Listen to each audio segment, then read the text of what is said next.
It's our privilege today to have Dr. Joseph Kerski joining us from Colorado. So he received all of his degrees in geography. So he received his Bachelor of Arts as well as his PhD from the University of Colorado, as well as a master's degree from the University of Kansas. So he's currently the education manager at ESRI. He came highly recommended from our very own alum, Don Wright. He has spent a career working in GIS. So he has co-authored 7 books, 5,000 videos. That's a lot of videos, 1,000 blog essays, 1,000 curricular items, 10 podcasts, 75 articles, and 25 chapters. His career has involved technology and education in a variety of different sectors, including government, nonprofit, academia, and private industry. So he's had experience in a lot of different venues. So today I asked him to share a little bit about what careers could involve in GIS and spatial analysis. And so he's planning on giving us a presentation on 5 trends in GIS, 5 forces active in GIS, and 5 skills in GIS for potential future GIS careers. So again, thank you for joining us. With that, I'll turn it over to you. Thank you, Professor Luhman. Greetings, everyone. Good to see your faces there. And I just wanted to express gratitude for you being willing to let me be a little bit of a part of your lives, not just today, but going forward. I think it's really important, and I'm sure your professor has dropped hints along the way on this topic as well, but start developing that professional network while you're still students. Get someone in private industry like me, get someone in nonprofit, get someone in a government agency, state, local, federal, international government agency, get someone in academia, your professors and others. So building that network is really important as you go forward in your geoscience career, including things like geotechnology, like GIS, as we'll talk about today.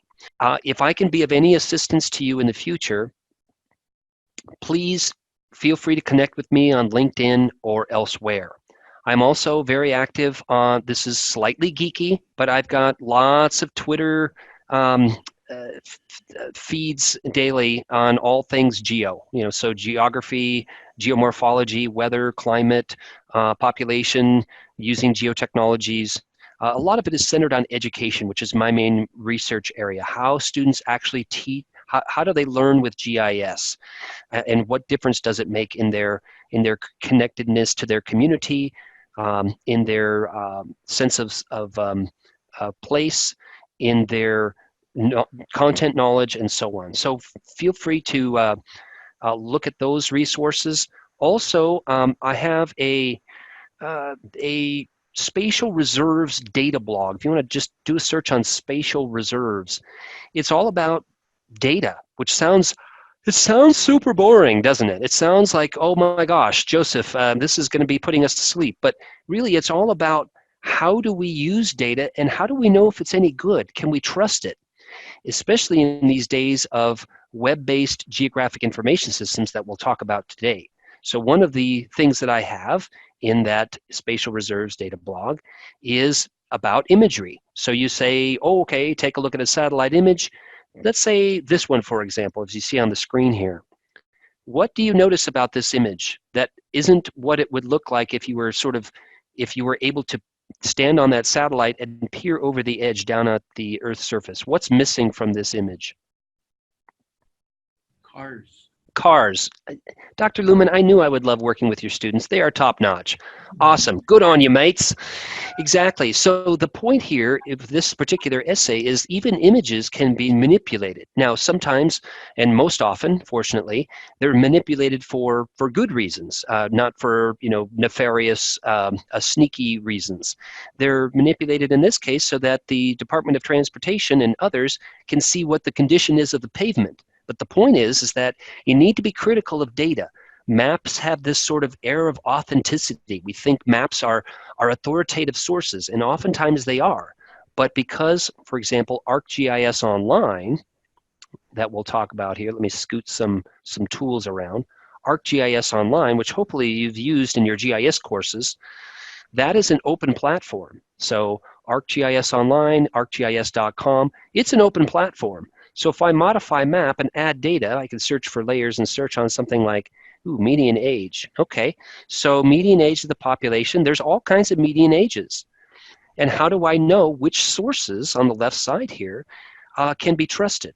So I'm going to use this one from Atlas Publisher. I know that publisher. I can look at the metadata.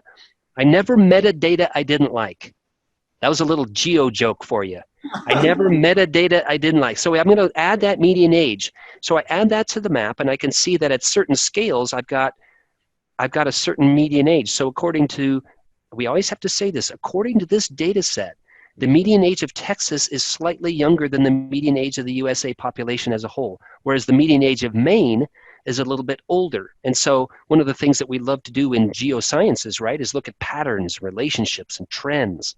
And so here you take a look at, okay, not every place in the great state of Illinois where you folks are located right now is the same, right? So if I zoom in, I've got county level data now, and I can see that, okay, certain counties are younger than other counties. Certain counties are older than other counties.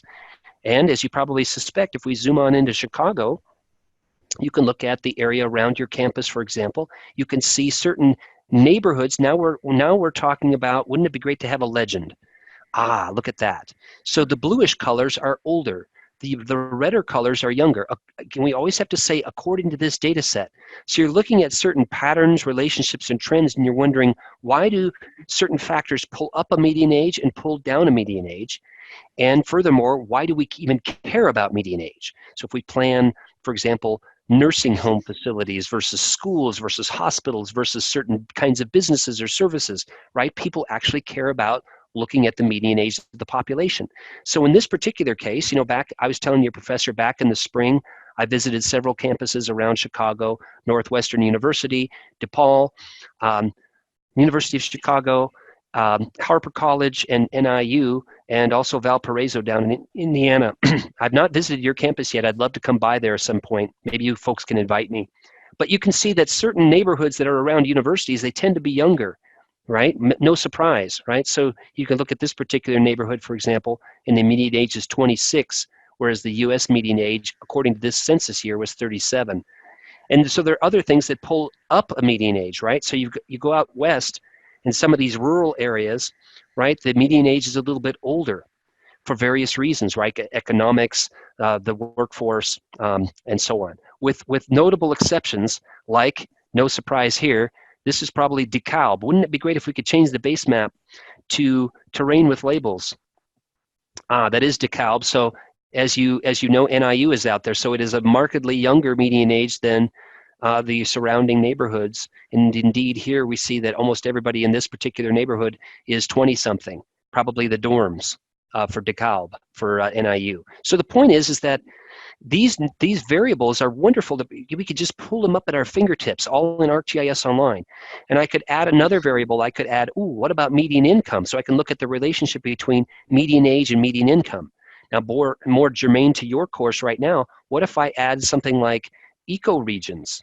Or landforms, or historical tornadoes crossing Illinois, or river systems. So let's just go ahead and add this.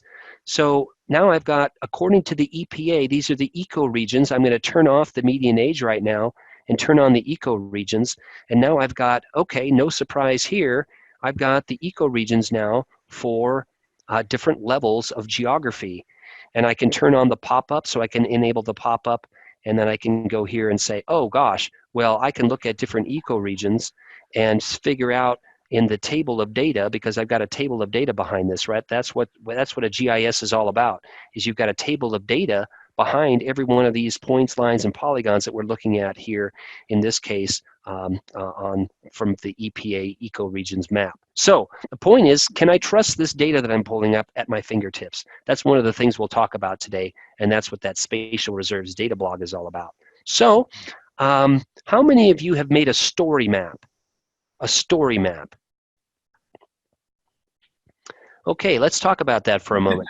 So story maps are ways that you can incorporate audio, video, text into these interactive web maps, as I showed a moment ago inside ArcGIS Online.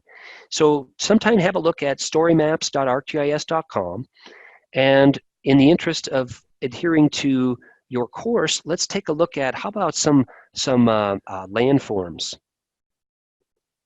Ooh, natural landscapes. So this is an example of a story map. So this one is one of my favorites. You've got different tabs showing you different, in this case, you've got the ecological systems served up by NatureServe. So again, knowing who created the data is really important, how often they updated it, land surface forms, geologic, the geologic superficial geology, forest type, and fire potential. So you've got a story map. So you've got some photographs in here, you've got some text, you might have a video, but you've got this interactivity with these live interactive web maps. And the reason why I bring that up is because a couple reasons. First, you might use this as a presentation tool in your future academic or post-academic career. You might say, I've got a research project and I want to display it with some of these interactive web mapping tools. If I screenshot it all and put it into PowerPoint, it's all static. I want to have people be able to interact with it like I am doing right here. I want to be able to investigate the different, in this case, fire potential or the geology. What is, we've got some, you've got some good glacial terrain out there. I know right around where you are. Okay, so that is a story map. What I wanted to encourage you to do is start with a story map of your own CV or your own resume. So my resume, it's a standard kind of a resume. I've got a photo and a bunch of text about, different things that I've done. But I think in a more exciting way, you could make a story map of your own CV. So here you've got this interactivity. We've got some geeky photographs of yourself. You've got some maybe your favorite landforms, maybe a video too. Hey, you might know this. This is a geologic quiz for you. Where was I when I was standing at this shore? Pretty amazing landscape. On the beach. Good answer. What if I told you this? Good on you, mate. She'll be right. Australia. Yes, it's the 12 Apostles Rocks off of Victoria. So I love that landscape. Here's a geeky photo of me lying on a map. But the point is that inside this story map, you could tell, okay, I went to Wheaton College, I got this degree, I had this internship. This is what I'm really passionate about. This is my, different places in my case, where I've taught, where I've studied, et cetera, et cetera. Okay, so you've got this interactivity, and the point is, if you do this of your own, where's this? This is a pretty cool globe. Where's this? You guys need to visit this place. Is that the fair, the World Fair? That is the world. You folks are good. I'm impressed, Dr. L. Yeah, this is the World's Fair globe in Flushing Meadows on Long Island in New York City. It is the world's heaviest globe. It's made out of steel, and it was made for the 1964 World's Fair. This photograph really doesn't do it justice, but it is humongous. It is pretty impressive. The point is, look at the possibility of doing a story map, this one of recent earthquakes. You've got this live interactivity. Why are there so many earthquakes happening right now off of Puerto Rico? This is all in ArcGIS Online. So the point is several. You've got WebGIS at your fingertips, ArcGIS Online. You've got data, you've got tools, you've got some analysis, all running in a web browser, as you can see here. I'm just running this in a web browser. And the second thing I wanted to introduce there in that segment was story maps. And maybe start with your own story in your story map. That way you'll get familiar with the story maps tools, and you can update it every quarter or every 6 months or something as you journey forward in your career. Okay, so that's just a couple things to think about as we get going. But with Geo Technologies, as your professor indicated, I like to think of it as the following. It's such an essential tool for our planet, folks. Think about what concerns you all. What concerns do you have about our planet? Hey, it's all good. No worries, right? Climate change. Okay. What other concerns? What's that? Sorry. I'm asking them for what other concerns. Yeah, this is supposed to be an interactive workshop here.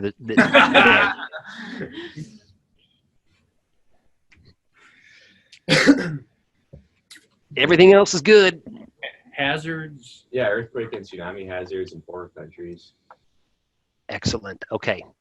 Now we could have a discussion that lasts for the duration of this class, right? But you would start to name water quality and quantity, economic inequality, right? Population change, natural hazards, as you've already mentioned, food sustainability, sustainable agriculture, um, uh, political instability, public safety, human health. All of these are geographic issues. They all have to do with space and time, so change over space and time, and hence geotechnologies is really an essential tool for understanding our world. So I know all of you are passionate about geosciences, and that's wonderful. So you're getting some content knowledge, and geotechnologies are one of the skills and perspectives that you can use to live out your enthusiasm, your passion in whatever workplace environment you end up going to. And one of the reasons why I love Wheaton is because you're all about let's do the right thing for the planet, right? We love and care for this planet, and we want to do the right thing for it. We feel called to do that, right?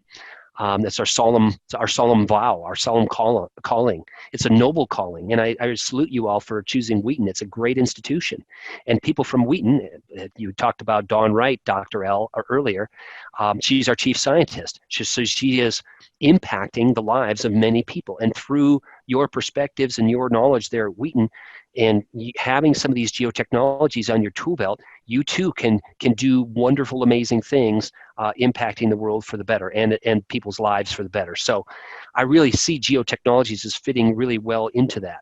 So the way I think about it, geotechnologies are what's where, why is it there, and why should we care? So going back to our earthquakes or our median age or our ecoregions or our fire potential, why do we care about all of those things? Well, because we want to have a more sustainable, healthier, happier future for everyone. And so that's ultimately why we engage with these tools and why we are studying what we're studying, because we want to make the world a better place. So you think about, I know various people in the classroom there are from various parts of the world.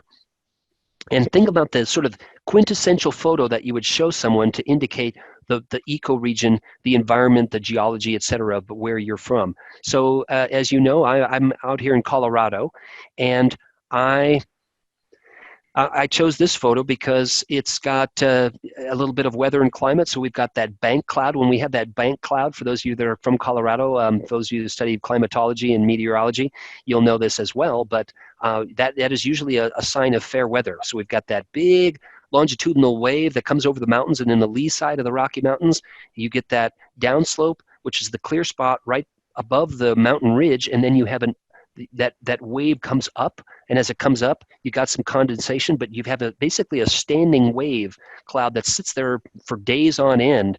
And usually when it's anchored there, it usually means pretty fair weather. So hence I'm out there on the trail biking in my case, but you can see some horses, you can see the short grass prairie giving way to the Rocky Mountain Front Range. So it's a boundary line between two major ecoregions, and that's what I chose there. So another reason why I chose it is the human impact on the environment. So just like many places around the world, people love hiking, camping, fishing, etc.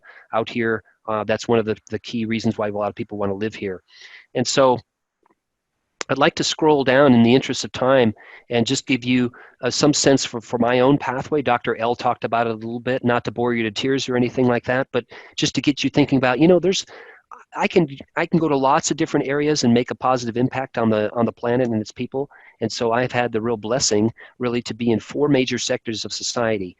Private industry, I'm at ESRI right now, more about that in a minute. So that upper northeast section of that map right there. And I've spent a lot of my career in federal agencies, so NOAA, Census, USGS, hopefully making a positive difference in those federal agencies. I also teach at different universities. I'm teaching at North Park University, just down the road from you all right now. That ends in about 2 weeks. I'm teaching a geovisualization and cartography course online through them right now. I also teach at the University of Denver and some other places. And I've also been in nonprofits, so the National Council for Geographic Education. I was president of that. I'm really passionate about geology and geography education. So anyway, think about where you would like to make your difference. Is academia, public agents, government agency, private company, nonprofit. They're all good and viable and need your abilities. So my role really is to build partnerships. I'm in the education team at ESRI, so let's just take a look at the Environmental Systems Research Institute, as Dr. L indicated. So if you go to the About section, you'll see we've got three missions, really, a three-part mission: education, sustainability, and science. Those are our core values and our core mission. So I'm in the education zone, and so my job is really to build partnerships, write curriculum, advise people like Dr. Lumen and others about, hey, how do we structure our courses? How do we structure our programs to incorporate some of these spatial thinking and geographic information systems tools? And so I'm completely focused on education. So primary, secondary, community colleges, technical colleges, libraries, museums, and universities. So that is my mission right there, is the education sector, supporting and fostering good relationships between universities and us as a partner. So it's a great field to be in, because I'm meeting a lot of good people like you students out there and Dr. Lumen and others. I was just over at Clemson University, focused on geosciences, and they said, "Hey, by the way, Joseph, we've got a football team here." I'm like, "Oh yeah." But then I went over to the stadium. The thing was enormous, as probably many of you know. So it's a great position, because I do get to meet a lot of great people and visit a lot of campuses all over the world. Now, let me just lay out this before you. I submit to you all that there are 5 converging forces that bring us to a really key moment in society. And you may debate this. You may say, well, Joseph, you're leaving out this or that, and that's fine. It's kind of like a lot of those lists that you see on the internet nowadays with the 5 coolest places to visit in Illinois, before you die, the 5 coolest bands of all time, right? These lists are all over the place, and that's fine. These are debatable, but I just submit these to you all for you to kind of think about and chew on. And if you want to email me sometime about, hey, I thought about this a little bit, I'd love to chat with you more. But one of them is geo-awareness. The things that you and I chatted about a moment ago, ecoregions, energy, sustainable agriculture, etc. People are becoming more aware of the issues that you and I care about as geo people. And that's good, the United Nations Sustainable Development Goals and so on and so forth. And geographer Alistair Bonnet says, hey, geography, geosciences, it's about human survival. It's critical. It's not just a fun to study subject in the university, but it's actually critical to our survival and our thriving. So it's good that we've got a rising awareness of these issues in the general public, even from outside academia. So I think that's actually very good for us as geoscientists. Despite that, though, there's still undervaluing of the geosciences, and as Dr. L could probably express to you as well, even on campuses. Why are you studying this? Don't we have maps of everything? Don't we know what's under our feet? Don't we know about weather and climate? Well, yeah, there's a lot we don't know, and we need to keep promoting why it's valuable on the campus and in society. And then secondly, the geotechnologies themselves. GIS has moved from what we call a system of records, so maintaining records on water quality or parcels or median age or something like that, to a system of engagement where we're engaging the general public, students, faculty, people in the community, citizen scientists, to be involved with their local government, to say, hey, here's an issue in my community, I want to do something about it. I can use geotechnologies to map, for example, all the broken sidewalks in my neighborhood, or map all the litter, and then submit that to a site, and maybe the city will take a look at that and do something about it. That's the hope and goal.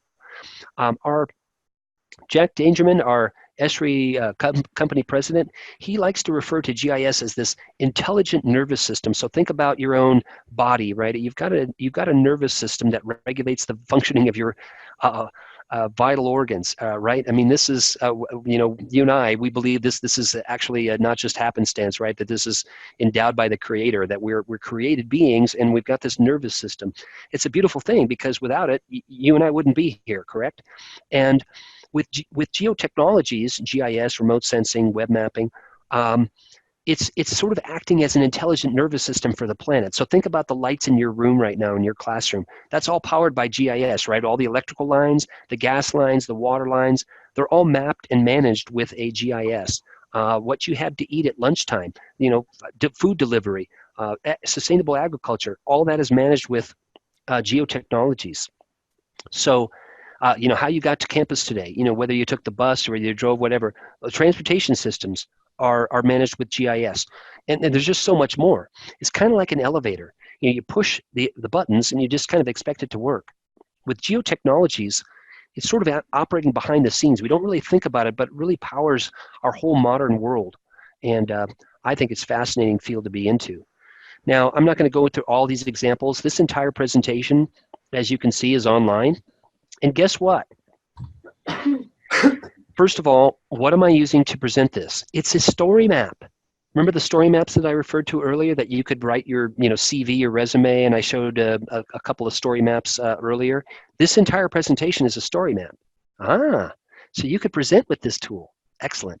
Now, I'm not going to show this video, but this is the rocket landing on the barge in the middle of the ocean. That would not be possible without Geo Technologies. Uber would not be possible without Geo Technology. Amazon delivery of packages would not be possible without Geo Technology. Your delivery of your pizza, right? There's so much more. And I just submit to you all that it's a really good time for you students to be embracing this right now, because GIS is becoming a platform. So how many of you have used Google Drive or OneDrive or Dropbox to write your papers for school, for university? Yeah. So why don't you just have everything local to your own computer like you did maybe 5 years ago? Why do you have so much stuff in the cloud?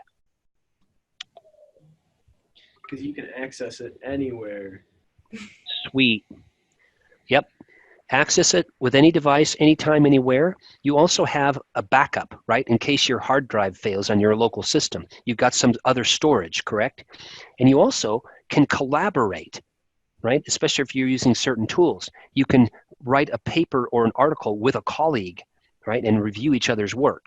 So that's the way Geo Technologies has evolved. It's becoming this platform that people can share information. That's really important for several reasons. When we talked about the problems and issues on our planet earlier, folks, number one, the issues that you and I talked about earlier, economic inequality, natural hazards, population change, etc., they cross disciplinary boundaries, right? They're not just the geologists, they're not just the geographers, they're the economists. We need the sociologists, we need the engineers, we need people with multiple perspectives, with a diversity of backgrounds and thought, to weigh in on these problems. And secondly, they're not confined to districts or boundaries of any kind. So they're not confined to a certain geologic province or a certain ecoregion or a certain county or city or state or country. They transcend boundaries. So they transcend political and physical boundaries, but they also transcend disciplinary boundaries. So all the more reason why we need to have this in the cloud, we can share things. I wish I could get excited about this. Anyway, the point is, this is exciting stuff. And the nice thing about Geo Technologies now is it's not like in the old days where, you need a map and you work for Cook County. Let's say the mapping people, yeah, they're down the hall and to the right. Go see them if you need some map data or you want to do some GIS stuff. Now, Cook County, DuPage County, state of Illinois, etc., you've got GIS, Geo Technologies as a valued asset. So multiple departments using it, and they're using a common framework, a common database. So it's no longer just this little niche technology. It taps into a lot of the main IT and societal trends, like the Internet of Things, like artificial intelligence, big data, things like that. We'll chat about in the next 3 hours. Just kidding. We don't have 3 hours. I just wanted to make sure you were on your toes. But it's really changing the way that organizations work. They're working together more collaboratively. Now, why should you and I care about that? Well, think of your city, where you're from, maybe where you live right now. In the past, it was, okay, we need to tear up this street because it's scheduled to be repaved, this block. Okay. And then a month later, what you often had was, we need to put this utility line here, and oops, we've got to tear up that street again. So just think of the fuel, the energy, the labor, all of that inefficiency where you had to dig up the street twice. Hey, if we have all these work orders in a GIS, right, we're going to tear it up once. We're going to put the utility line in, and then we're going to repave it. Awesome. That seems like a simple example, but think of a place like, Chicago or Houston or Beijing. And you've got this replicated thousands of times with all these savings. It really could change the world. Pretty exciting stuff. I promised to talk about 5 key trends. Now, how many of you have taken a GIS course in the past? Everyone. Sweet. So you're using what tools in that GIS course? ArcGIS. Are you using ArcGIS Pro or ArcMap or what? ArcGIS Online? Yeah, primarily ArcMap, I think, for the class here. Okay. Right, and I was introducing ArcGIS Online a little bit earlier. Okay, great. There's other tools, and they're all under this sort of umbrella of Geo Technologies. And forgive me, Dr. L, if this is some repeating of what you talked about earlier in the semester, but again, this list is debatable, but I would just like to feature these 5, what I see as key trends going into this next decade. We've had 3D tools in the past. We've been able to visualize things in 3D, which is important because we've got a 3D world, right? So it makes sense. But with the advent of the new decade, we have 3D analysis tools. So we can actually analyze data spatially in 3D, which is really important. We also have this growing connection between the outside world and the inside world with mapping. So building information management or building information systems, or BIM, CAD, computer-aided drafting, computer-aided design, the architecture, engineering, and construction industry. So mapping interior spaces and connecting those interior space maps with the exterior space maps. We've done a pretty good job in the past of mapping ecoregions and geologic provinces and earthquakes and census tracts and things like that. But increasingly, what we want to do is to join those with these maps of interior spaces. Why? Because we spend most of our time inside. And also, what if there's some sort of severe weather event on a university campus like yours, and it's 2 p.m. on a Friday? Where are the students? Where are the evacuation zones? And it changes every semester, and it changes by day of the week. So having those maps in place, those data sets, are really important going forward. Okay, so also, as I briefly mentioned, you've got GIS being increasingly connected to the Internet of Things, where you've got all these devices out there in the field, traffic cams, parking lot sensors, stream gauging stations, seismic stations, and lots more, increasingly connected to geography. The latitude and longitude is being transmitted, so we can map those things. For example, real-time wildfires, and so on. Stream gauges, the flood stage of your river down the road from your campus, etc. And increasingly tied to this whole idea of mapping things in real time or near real time, which is what people are demanding. They want to see things that are up to date, current, and sometimes in real time. And then this whole notion of enterprise and web GIS, I just want to touch on that briefly. This is where I was saying GIS is no longer just this sort of niche technology that's down the hall in an organization like a county or a city government. It's actually embedded throughout the government because it's a valued asset. We're seeing more and more of. That's an exciting trend. And then finally, artificial intelligence, deep learning, and machine learning. This has just started in the last few years. We're starting to see some tools now where you can capture, for example, in real time. Let's take a typical video that you might film when you're driving or walking down the street. If all of those objects could be identified through artificial intelligence as, oh, that's a light pole, that's a fire hydrant, that's a tree, it's this kind of species, that's a curb, you're not going to have a whole lot of GIS technicians in the future manually digitizing and encoding all of those features. You're going to be able to automatically encapsulate that data from these AI trained algorithms. It's really exciting because it's going to lead to a whole mountain load of data that we never had before. And it's going to change the way that workplaces function, because all of those analysts now can do other tasks that are probably more exciting than manual digitizing, and they contribute more to the organization. So we're going to see a lot more data from all those means, and it's really pretty exciting of a time.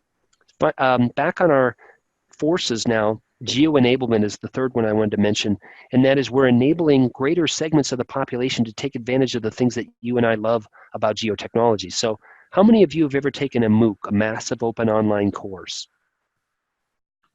I encourage you to do that at some point in your career going forward. They're the ones that ESRI runs, my organization. They're free, they're rigorous, they're fun, they're solid. And so we've got one on cartography, we've got one on data science coming out in February.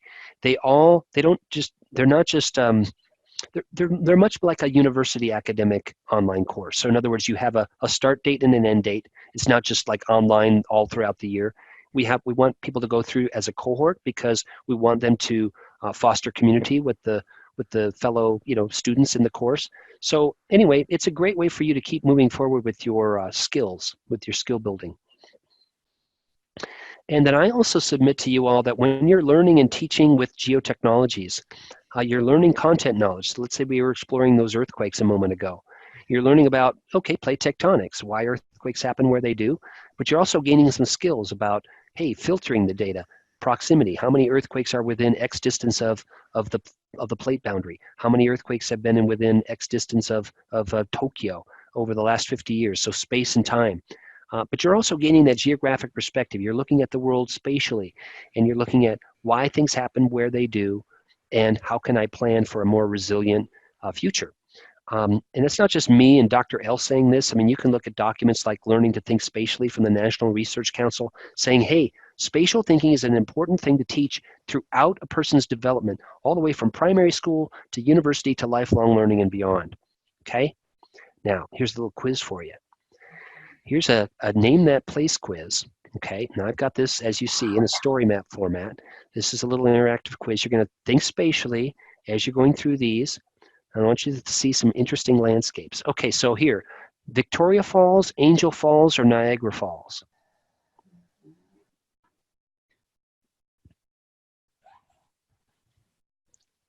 Look at that. Isn't that awesome? Mm-hmm. So you're looking at the landscape, you're looking at the vegetation, you're thinking to yourself, okay, north is at the top. What do I know about the actual cardinal directions that these waterfalls face?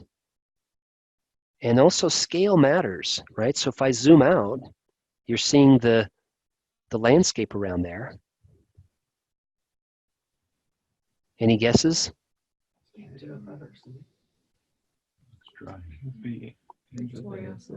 Victoria Falls. Yeah, there's the African continent showing up.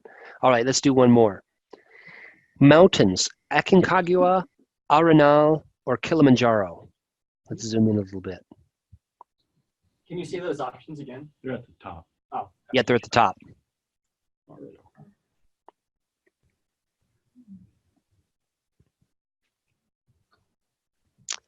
Ooh. We're seeing some active scars with boulders rolling down slope.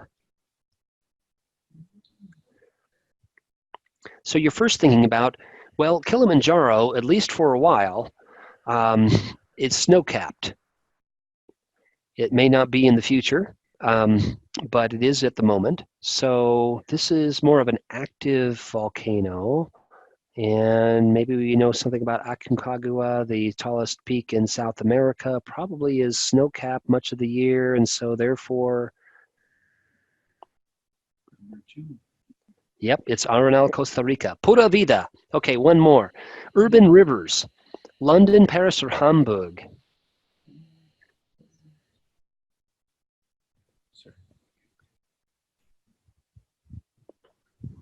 You're thinking about, what do I know about the pattern of urban rivers roaming through major cities of the world? Got this really nice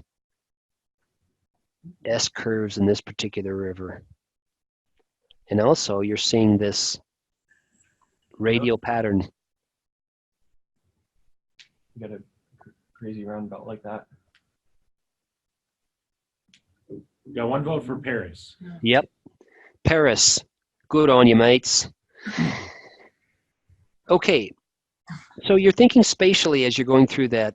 If you go into that presentation of mine, and there is a chat box. I'm going to put this whole thing in here, hoping you're seeing this chat box. And that way you can go through it at your own. It's also available just on my own Joseph Kerski webpage. But the point is, think about this geospatial technology competency model as you move forward in your career. I've been an advisor to this program for quite a few years. It's all about aligning courses, in this case in community colleges, with geotechnology and with the current state of what they need out in the workplace. But what I really like about this, especially the personal effectiveness competencies at the base of the pyramid. So it's all about these things. Are you ethical? Can you deal with data? Are you a lifelong learner? Those things are really fundamental to this whole process as you move up into the workplace competencies and so on. So I highly encourage you to take a look at that geospatial technology competency model. The other thing I want you to think about is, what's your nudge moment? How did you get into the career path that you're on right now? For me, it was reading The Last Great Auk when I was a kid. This is a book about the last family of these flightless birds that swam from Iceland to North Carolina and back every year. And every year I would get to the end of this book, and I knew it was going to be 1842, and I knew the last family was going to be basically clubbed to death off of the coast of Iceland in 1842. And, I kept thinking to my 11-year-old self, how can this happen? These are magnificent, huge birds. Can I do something about it? Can I pick a career that I'm actually making a positive difference on the planet? So for me, that was one of my nudge moments. For you, it might be a professor, a teacher, a parent, a loved one, that kind of nudged you. And maybe you got outside when you were younger, right? You love the environment. You like to get outside and do field investigations. Whatever it is, you're in a great field, and I just want to encourage you to keep on moving forward. And so, again, I'm very passionate about geography, geology, earth science, STEM, education. Here's one of the things that I learned in writing this particular book. You guys good with the group chat there? Can I go ahead and lowerize that chat box? Okay, I think I will, just for more real estate. But one of the things I learned in writing this particular book was, I've got technologies in there like GPS and remote sensing and satellite imagery and aerial photography and that sort of stuff. But all of these people that nudged forward in this particular discipline of geography were very, well, they had some common traits. They were very tenacious about, standing up for what they believed in.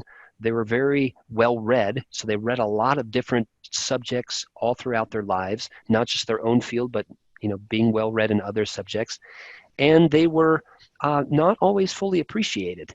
So you might be an innovator in society, and don't expect you to get a bazillion likes on your webpage. Okay, you might not be very popular, and that's okay. That's what these people from I've got Don Wright in there. I've got Niels de Boer, who discovered the tropopause. I've got others in there, Magellan, Mercator, etc. Innovators of the last 2,000 years in there. So I would highly encourage you to kind of just think about those tenets or those traits that those people held, and maintain stay true to your principles, and go forth. So a couple more things. I've been really privileged, as you can see here on the left side, teaching all over the world. Here's some students at Rocky Mountain National Park. Here's me and some colleagues teaching in Abu Dhabi. Here's us over in Kenya. So one of the things I wanted to encourage you is, what is this? What is this photograph right here? What is this object? It's an old computer. I don't think your professor's old enough to know what this is. Anyway, but I am. And it's an old Mac computer. It's now a doorstop at an actual high school, but at one time it was a functioning computer. And the point is, don't get too enraptured by your physical devices, right? Your hardware, your software, those will change. This is the most important tool of all. Your brain, you being adaptable, you being flexible, you being a lifelong learner. And my tiny little secret, I'm also a caver, so I love getting underground. Maybe some of you share that, being in geoscience. But this is too valuable, GIS and remote sensing, GPS, web mapping. It's too valuable to just be in one little department on campus. It needs to be in business and engineering and sociology and health and in geosciences. So that's one of my missions in life, is to get that message put forth. Also, get out there in the environment. It's great to collect data, but also enjoy it. You look at writings from, Muir and other naturalists, from a century ago. yeah, they collected data, but they also truly loved being outside. And so if you can kind of get to a place, I know you've got some natural prairies and wetlands and places around you, get out from, it's great to go on urban trails and stuff too, but somehow get out to the natural environment. Last spring when I was out in your part of the world, I actually made a side trip up to the Ice Age Trail in Wisconsin for a little hike on the terminal moraine, which was awesome. It was late April, so the greenery was just starting to come out, and not very many people around, so it was great. Now, Richard Louv in Last Child of the Woods, he says we absolutely need to do this with dire consequences to society if we don't have young people actually getting out into the environment when they're kids. So he calls this nature deficit disorder. Now you're wondering, Joseph, when are you ever going to get to the rest of the 5 forces? Well, don't worry, I am. Citizen science being the 4th one. Crowdsourcing, getting out there, collecting data. ESRI, for example, we've got Survey 123. We've got other tools that allow you to collect data out in the field, map it, analyze it, and then communicate the results in a story map and something called an operations dashboard, which if we have time, I'll go into it later. But we've got tools that allow you to go out in the field and collect data easily and then map it. And then storytelling with maps is the 5th one. I mean, I already talked about, hey, here's a story about a proposed trail in a community in Iowa where I was a couple years ago. So I made a story map about it, about why this trail was proposed and what are the pros and cons of this particular trail. So let's scroll down in the interest of time, getting into the end of the class period. I just encourage you to seize the opportunities with the MOOCs, the ESRI Press books, the training.esri.com. There's no shortage of organizations. Also, if you can attend the ESRI User Conference in San Diego at some point in your career, we've got internships at ESRI. We've got an office in Chicago. We've got a bigger office in Minneapolis, one in Denver where I am. Redlands, California is our main office, but we've got offices all over the world. So ESRI China, ESRI Japan, ESRI Australia, ESRI Germany. Sometimes they're not called ESRI. Geo Technologies in New Zealand, Sambus in Ghana, etc. So, and there's some really interesting R&D offices as well at ESRI. Beijing, Zurich, some really cool places around the planet. And if you don't end up working for us, we've got business partners that are involved with sustainability, Geo Technologies, etc. So we've got thousands of businesses that are partnering with us to, on a certain niche in GIS, whether it's transportation or human health or some other field. So let's scroll down to a couple of things toward the end here. So I want to get to some time where we can actually chat about some questions and answers. Here is what I recommend to be the top 5 skills for you going forward in your career. First of all, no surprise based on what I talked about earlier, but I just encourage you to be curious. I mean, at ESRI and other organizations, we want students coming out of fine institutions like yours to ask questions beyond the software. Ask questions about why are we doing it this way, or I'm curious about. And then you pursue it, right? When you ask questions, then you're tenacious about pursuing it, just like you are with a certain project in school or a term paper or something like that you're writing. And then be able to work with data. We talked a lot about data. I talked about this spatial reserves data blog, for example, being critical of data, but being able to deal with data and filtering it and dealing with certain scales, patterns, relationships, trends. There's so much data coming at us. You really need to be critical about it. So we need people that can effectively use data. And then also know your geographic and geotechnical foundations. Yes, the shape of the earth still matters. So datums actually still matter. Systems matter. Scale matters. Classification, how you symbolize data matters. Spatial statistics, coding, all of those actually matter. Being adaptable, being flexible, being willing to go international, or at the very least outside of your own disciplinary comfort zone. So maybe you're a geology major.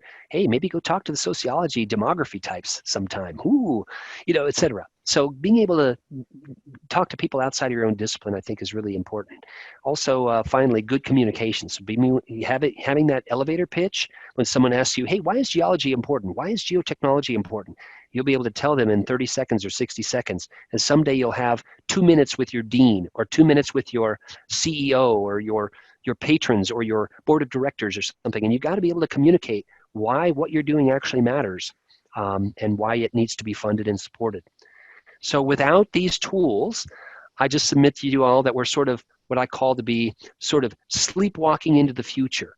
You know, in other words, we don't have this clear sense of where we're going. But I just submit to you that if we do have these tools and abilities, then we actually are going to have a more sustainable, healthier, happier future. And so, you know, in conclusion, I would just say that, you know, has this sort of age of geotechnologies dawned? I believe it is a very key, important, good time for you folks to be entering this field.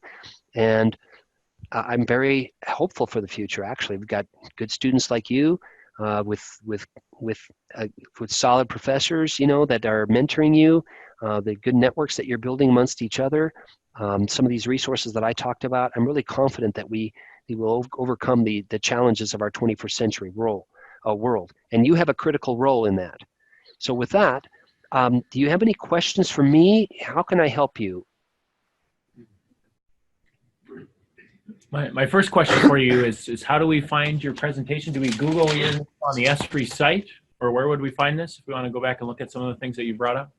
Yeah, so if you go to, let me put it in the chat box. Let me get that chat box back up here. So there was the presentation there, but if the easy way to find it is you go to my web page. And inside there, go to resources, teaching, and then do a search on look forward. Because I have a presentation called a look forward to the 2020s, which is what this is, as you can see in the upper left, a look to the 2020s. So that's how to find it. And yeah, I'd love for you to you know, dig into it a little bit more. As you saw, I sort of touched on the highlights of some of these things, but if you're interested in, hey, that artificial intelligence sounds really interesting, or that deep learning, or that, you know, being critical of the data and that data blog of yours, I'd love to hear from you. If there's anything I can do, you know, career-wise, helping you in your pathway. I just salute you all. You've picked a good university there, and I'm glad you're in the course with Dr. Lumen. Other questions for Dr. Kerski? You mentioned the massive open online courses. Do those, like, do you get certificates for that, or is it mainly just for like learning? How are those perceived by? Yeah, you know, I just encourage you to, you know, choose carefully. I know your time is limited, as is mine, and so there's a lot of good online geotechnology, earth science related courses out there. Some are offered by universities, many are free, including the ones from ESRI. And so there's a lot of good ones. There's also some that aren't so good. So again, choose wisely. I'm not going to say that ours are perfect, but they're very rigorously done, and I highly recommend them. So to register for one of the ESRI MOOCs, I also helped Penn State develop theirs in Geo Technologies. But the ESRI ones, you go to the ESRI MOOC page, so just search on ESRI, MOOC, and you register. You get an email saying, hey, thanks for registering. We'll send you a note when it's about time to get started with the course. And then you get a link to, okay, here's the link for the, you know, how to access the chat, the discussion boards, how to get the data, how to get the software if you don't have it, and so on and so forth.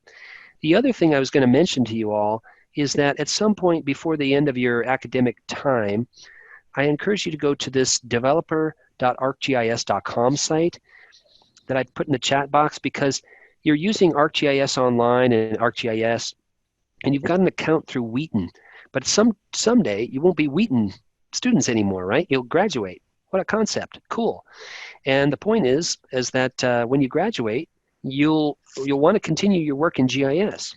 And so with this developer site, it doesn't expire. Okay, it continues on into the future. So at some point, you should get a developer account.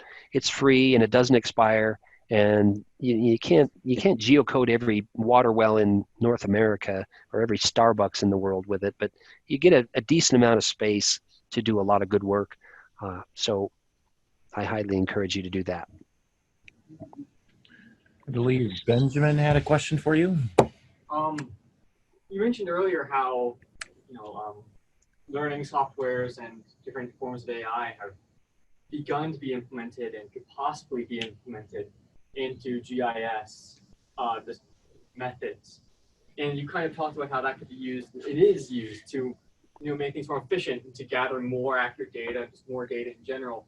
Do you think going to the near or distant future that there will always be, a need for people like us who understand the GIS software, or do you think that AI could supersede and just fully take over that operation? Oh, it's going to take over data collection and some analysis, but the people component of GIS has always been the most important. I mean, stemming from day one, no matter how many, and there have been some major, hardware and software evolutions in geotechnology over the years, but the human component has always been important. I mean, let's say you narrow it down to 3 sites, and according to your algorithm that you're running, and maybe those 3 sites are the best for, I don't know, energy exploration or water resources or a landfill or site for a business or whatever it is. You come down to 3, and according to the algorithm that you're using, whether it's AI enabled or not, is these 3 are equally, according to these variables, they're equal.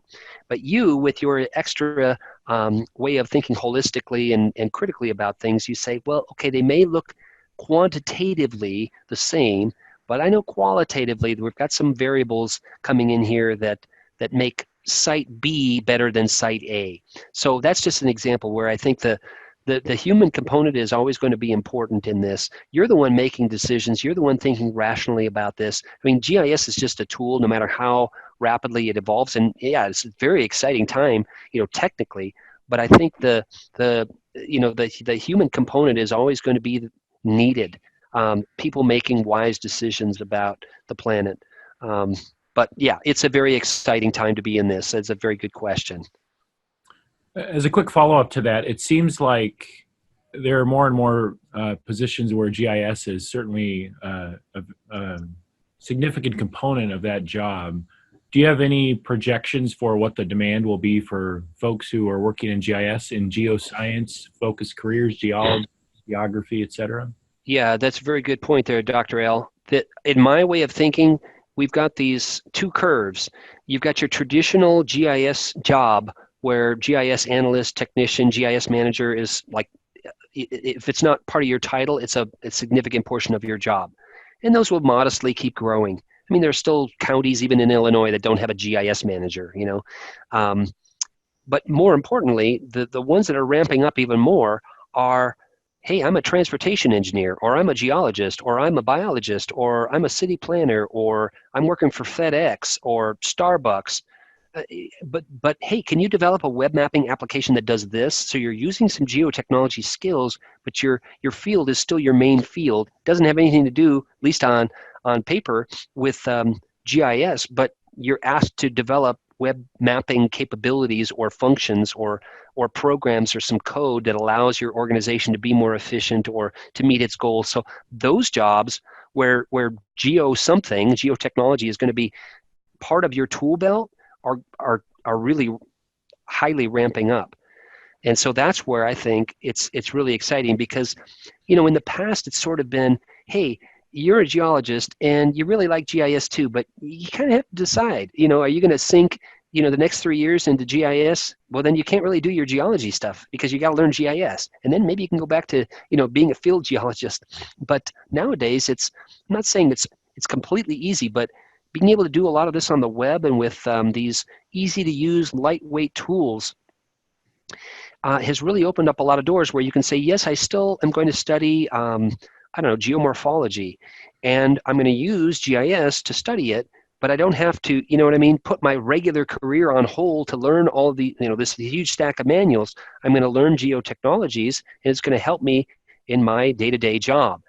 And, we're still not to the point where it's, and we don't really want to be in some ways, where it's just push button and then here's my output, because you still want to think critically and spatially, and GIS is still a system, so there's a lot of components to it. But I think, yeah, in terms of GIS careers, yeah, those traditional jobs are still going to modestly grow, but it's these other ones that are really taking off. All right, maybe one final question.